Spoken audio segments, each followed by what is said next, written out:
मु अशोक दास आजिकल गोटे बहुत जोर गोटे ट्रेंड चली न्यूज पेपर रे जे पाकिस्तान कहूँ भारत उपर अटैक कर दो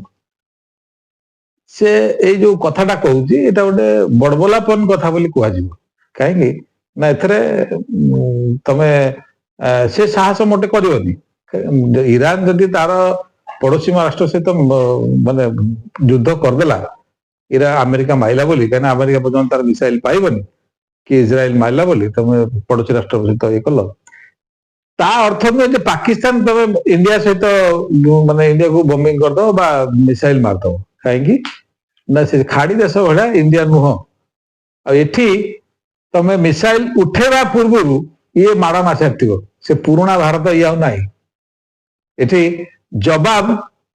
मिलवा पूर्व जवाब दि जाए तो विचार आपण मानकर जय जगन्नाथ जय हिंद राष्ट्र।